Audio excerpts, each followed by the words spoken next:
Hey guys, I just want to show you a little bit about the button options on the Freeplay Zero 640 by 480 model.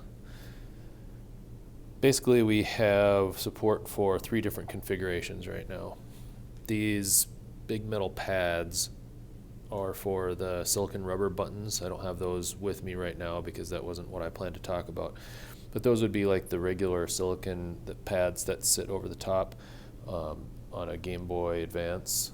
And I would probably recommend those if you are only installing buttons A and B in a Game Boy Advance shell and you didn't care about adding the extra buttons. If you want to add the extra buttons, then I would usually recommend these style buttons that come with it, or we now have this kit that we're selling that has 3 sets of 4 different buttons to try out. And then they all just feel different or require different mods or whatever. But these are kind of the standard. These are the closest buttons that have that silicon rubber feel, so they'll be closer to what your D-pad feels like because that uses that silicon rubber. So this one's all taken apart, but you can kind of see that this button layout is different than if you're building with a R shell. And this is a 3D printed prototype of the metal shell that's coming to us. But right now, most people that are building with a GBA shell, and so it'll be like this, and the A, B buttons would be there in the shell, and then you would have to be cutting, drilling the new X and Y buttons, or well, it ends up being like A, B, X, Y. But anyway, the circuit board ends up looking like this in that situation, and you can see that the buttons in this configuration are right over the top of these pads that are on the circuit board. And I'm trying to move around my chair here so I can kind of show you that. So if you're using the GBA shell like this and you want your button configuration to look like this, then they end up going right over the top of these pads that are there, and you see that there's a solid square around where these square buttons end up sitting, and so that solid white line should end up perfectly framing the 4 buttons. So they would look like that. And then note that the A and B buttons are at a slight incline, and the new buttons are, perpendicular basically, and if you draw a line between the two. Now this button configuration, once again, because that's the whole point of this thing, will work well for this shell, this pink shell that I have here, or when you're modifying a GBA shell. Now if you want to use our Freeplay shell, like the metal shell that we're coming out with, then your button configuration will end up looking like this, which is much more of like a SNES layout, and where it's like a north, south, east, west sort of layout. And that's not this. Oh, well, that was convenient. I was going to have to take them out anyway. What you would use is, you'll see like a dotted line square. So this ends up going here. This one ends up going here.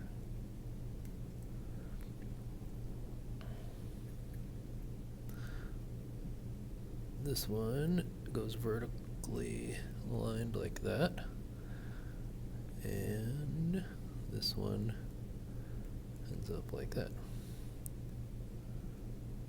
And so some of them, like this one's only slightly changed, but some of them are fairly different.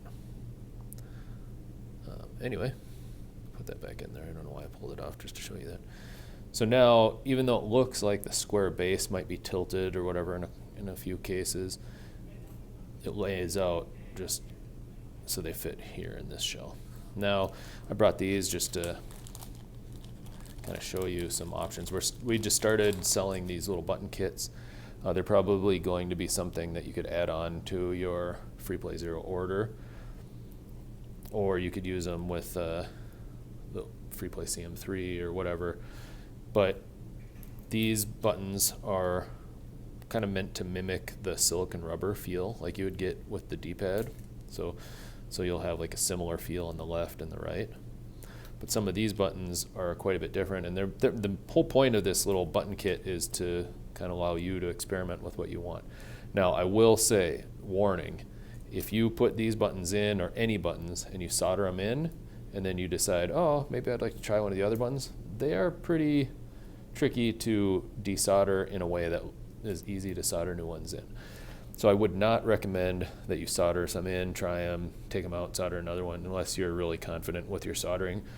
I would lay them in like this, maybe kind of bend the legs a little bit to hold them into place, kind of lay it together in your shell, feel what they feel like, maybe one of each button, because if you get the kit, and this one would come with these silicone rubber ones, then you could put one of each in and see what you like the best.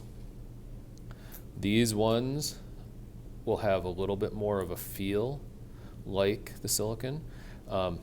One thing, I have one of these button caps.